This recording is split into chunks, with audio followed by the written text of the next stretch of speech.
Welcome to Friday Fraud Law Review. It is also Red Friday, and for those that care to, I'd like to take a little note of remembering our deployed military members who can't be at home like most of us can. So if anyone wants to share that moment with me, please do, and enjoy the video. Bye-bye now. Hey all, Friday Fraud Law Review. Let's also note in my arena, it is Red Friday, and we remember our deployed veterans and all the veterans that came before them. Okay, this is a New York case, Schenectady, New York. And out of Albany, I will say the name because Anne Marie DiToro, age 42, pled guilty. So she's no longer presumed innocent until proven guilty because she has pled guilty. Okay. She admitted that she stole SSI benefits. That's the welfare program, right? Social Security. It is not. It is just handled by the Social Security Administration, but SSI is Supplemental Security Income, and it is the federal welfare cash benefit system. She also stole, in addition to the SSI welfare, Social Security survivor benefits intended for her own for disabled children. DeToro was previously the representative payee for all four of her children. As you know, minors have to have a rep payee. So do people that are perhaps very physically or very mentally impaired and unable to handle their own funds securely, reliably, safely for their own welfare. And the SSA decides that they need a rep payee. She admitted to the Schenectady Department of Social Services, had removed all four of her children from her custody. Okay, we see what's going on here. Back in July of 2022. So social services removed her children. She was probably being an unfit parent, according to them. And she then failed to inform Social Security Administration that she was no longer enjoying the custody of her children and was not caring for them. But she was receiving the money that is intended for their benefit, their welfare, and their survival needs. I can't believe it took even this long to figure that out, because you'd think when they went into custody of a different parent, this would have been looked into on the spot, you know? So I'm kind of surprised that it's a 2-year thing here.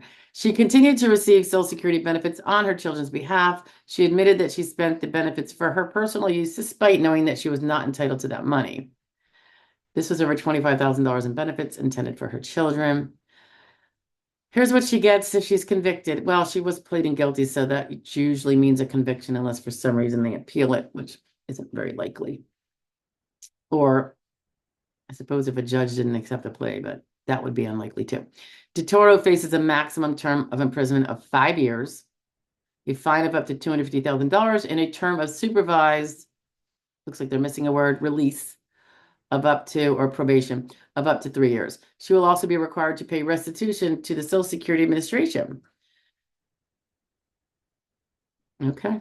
That's what you have, guys. Now, the fact that she pled guilty, I guess I would expect that she's not going to get the maximum term of 5 years, because usually part of that plea, not that a judge is held to this, but usually it means a prosecutor will recommend something that's more beneficial to you because you were cooperative enough to plea and not make the state or the federal district go through the time and expense, massive expense, to have a trial and get you convicted. So that's that, guys. Yeah, so as you know, she had the 4 children. They're receiving survivor benefits, so I'm assuming that the other parent is passed.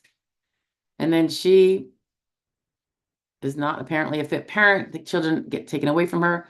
I'm assuming that's what happened because it's social services that were involved. It wasn't like she, for personal reasons, had an arrangement with a friend or an aunt, take my kids for a couple of years because I'm fighting cancer or something like that. So, yeah. And I would think that the other person would be like, oh, they're getting benefits. We'll send them here so we can help support them. Yeah. So she just continued taking the kids' money. That's really pathetic. And the kids are probably in foster care, I'm guessing. And, the foster system pays the foster family a stipend to help support these children, to feed them and clothe them and all that. And if there was Social Security survivor benefits for these children, the state taxpayers wouldn't have had to foot that because the children have insurance to cover that. That's what that insurance is for from their deceased parent. So, yeah, yeah, yeah, yikes, kids. I believe she should be in prison for some period of time. Do I think 5 years? Probably. I don't think she's going to get it though. What do you think? And thoughts? Do you think I'm being too harsh? Yeah, I know. I'm harsh. Bye, guys. Whoops. I meant it. Goodbye.